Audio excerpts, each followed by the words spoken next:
hujanisingizia hata moja kwa kweli. Mitandaoni yeye ni raia wa Tanzania. Najutia hayo yote ambayo nimeyafanya. Na anatembea amevaa beji hizi mbili, yenye Bibi na Bwana wa Tanzania na yenye CCM ambayo haina jina. Kwa mwendelezo huo wa kazi yetu kubwa na ya msingi ya kuhakikisha mkoa wa Tabora upo salama, wiki kadhaa zilizopita kanisa la EAGT Kidatu walimwandikia Mheshimiwa Rais wa Jamhuri ya Muungano wa Tanzania Dr. Samia Suluhu Hassan ombi la mchango wa ujenzi wa kanisa. Jambo la kawaida kabisa. Na tuliwapitishia.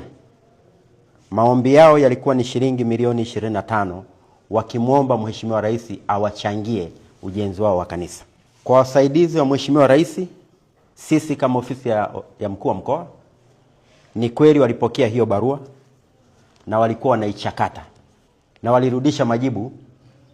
Walinirudishia mimi majibu, nikampa nakala Mchungaji Rashid kwamba barua hiyo imepokelewa na wanaichakata na Mheshimiwa Rais kwa unyenyekevu mkubwa hakukataa. Alionyesha kwamba atawachangia ujenzi wa kanisa na bado adhima yake ipo pale pale.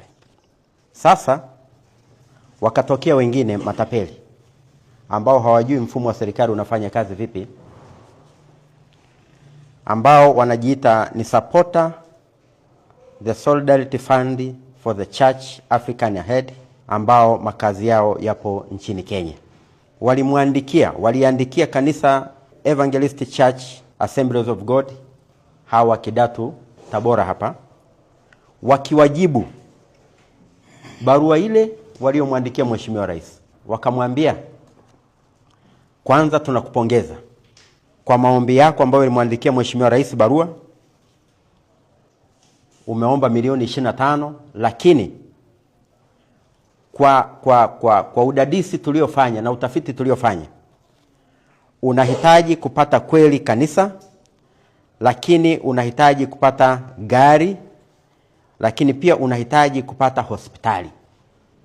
Na Mheshimiwa Rais amekubali kukupatia shilingi bilioni 2, kwamba Mheshimiwa Rais amewaelekeza taasisi hiyo kwamba, na akionyesha kwamba unapoomba maombi kwa Mheshimiwa Rais anazo taasisi anazozielekeza kulingana na maombi ambayo umeyaomba. Kwa huyu bwana, taasisi yake yeye Rais alielekeza wawapatie kanisa hili shilingi bilioni 2. Lakini akaenda mbali akasema, sasa nyinyi kwa kazi kubwa hii tuliyowafanyia, hivi ni kweli tuwape bilioni 2 jamani, hata maji ya kunywa?